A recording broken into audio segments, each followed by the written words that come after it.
বাহিরের অংশ যদি ভিডিও করি তাও সমস্যা। বাবা, আসসালামু আলাইকুম বন্ধুরা, সবাই কেমন আছেন? আশা করি সকলে ভালো আছেন। আজকে আমি আরেকটি ভিডিও নিয়ে আপনাদের মাঝে হাজির হলাম। সেটা হচ্ছে আজকে আমি চলে যাব আমার বাইক সার্ভিস করাতে, এবং আমার বাইকটি আজকে হচ্ছে সেকেন্ড পেইড সার্ভিস। এই যে দেখতে পাচ্ছেন, এটা হচ্ছে আমার বাইক। সেটা হচ্ছে সুজুকি মনোটন 2024-এর মডেল। তো আমি আজকে যাব আমার বাইকটির সেকেন্ড পেইড ফ্রি সার্ভিস, এবং আপনারা দেখতে থাকবেন যে আসলে আমার এই বাইকের সেকেন্ড সার্ভিসে পেইড সার্ভিসে আমি আসলে কী কী সার্ভিস করালাম, কত টাকা বিল আসলো, সব কিছুই থাকবে আমার আজকের ভিডিওতে। এবং আমি আসলে ঠিক কোথায় সার্ভিস করাবো সেটাই দেখাবো।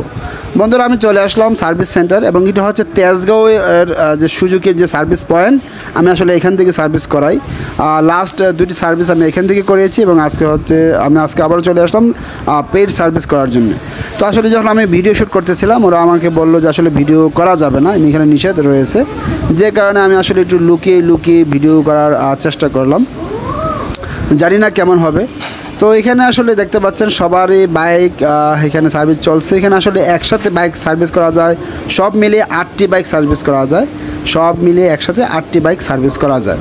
তবে আপনাদেরকে যদি সার্ভিস করাতে চান এই তেজগাঁও সার্ভিস পয়েন্টে, তাহলে আপনাদেরকে সকাল 6টা থেকে এসে এখানে সার্ভিসের জন্য সিরিয়াল দিতে হবে। সকাল 6টা থেকে সার্ভিসের সিরিয়াল দিতে হবে। আমি আসলে 9টার সময় এসেছি। 9টার সময় এসে দেখি আমার সিরিয়াল পড়েছে ঠিক 15 নাম্বার। তো এই 15 নাম্বার সিরিয়ালে আমার বাইকটি যে ঠিক কখন সার্ভিস হবে বা সার্ভিসে উঠবে সেটা আসলে আমি আদৌ শিওর না। আমি আসলে লুকিয়ে ভিডিও করতেছি। দেখতে পাচ্ছেন সবারই সার্ভিস, কারো ফ্রি সার্ভিস, কারো পেইড সার্ভিস। তো এখানে যখন আপনি সিরিয়াল দেবেন সার্ভিসের জন্য, তখন কিন্তু ওদেরকে বলতে হবে যে আপনি কী সার্ভিস করাবেন, আপনার বাইকে কোনো প্রবলেম আছে কি না। আপনি যদি কোনো প্রবলেম না জেনে থাকেন, তাহলে ওদেরকে বললে ওরা কিন্তু যে ইঞ্জিনিয়ার আছে, সেই ইঞ্জিনিয়ার আপনার বাইকটিকে চালিয়ে যদি কোনো প্রবলেম ফাইন্ড আউট করতে পারে, সেক্ষেত্রে আপনাকে জানাবে, এবং সেই সার্ভিসটি আপনাকে তারা দিয়ে থাকবে। এবং এখানকার সার্ভিস অবশ্যই ভালো। যেহেতু ওরা সার্ভিস ভিডিও করতে দিচ্ছে না, তাই আমি বাহিরে এসে একটু ভিডিও শ্যুট করতেছিলাম। তারপরেও ওদের যে দারোয়ান বা সিকিউরিটি গার্ড আছে, সে এসে আমাকে বাধা দিল যে বাহিরের অংশ যদি ভিডিও করি তাও সমস্যা। বাবা, যাই হোক, আসলে এই সিকিউরিটি গার্ডের জন্য আমি খুব ভালোভাবে ভিডিও করতে পারি নাই। যাই হোক, যতটুকু পেরেছি করার চেষ্টা করেছি। আর এই যে দেখতে পাচ্ছেন আমার বাইক অলরেডি সার্ভিসে চলে এসেছে, এবং আমি সকাল 9টার সময় এসেছিলাম, এবং আমার বাইক আমার সিরিয়াল আসতে আমার ছিল 15 নাম্বার সিরিয়াল। তো সিরিয়াল আসতে আমার বাইক প্রায় বিকাল 4টে বেজে গেছে।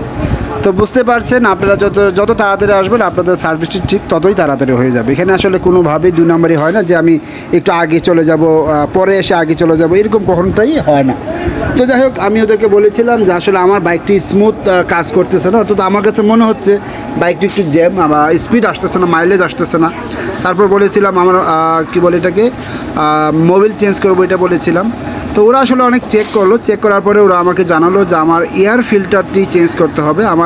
আমি যে তেলের পাম্প থেকে আমি মোবিল চেঞ্জ করি, সেই মোবিল নাকি ভালো না, মোবিল না, যে পাম্প থেকে আমি তেল নিই সবসময়, সেটা হচ্ছে মহাখালী আমতলী একেবারে কর্নারে যে একটি পাম্প আছে মহাখালী আমতলীর মাথায়, সেইখান থেকে আমি সবসময় তেল নিতাম। ওরা জানালো যে সেই পাম্পটি ভালো না, আমাকে অন্য একটি পাম্প থেকে তেল নিতে বললো। কেননা পাম্পে ময়লা থাকার কারণে আমার এয়ার ফিল্টারের সমস্যা হয়েছে, মাইলেজের সমস্যা হয়।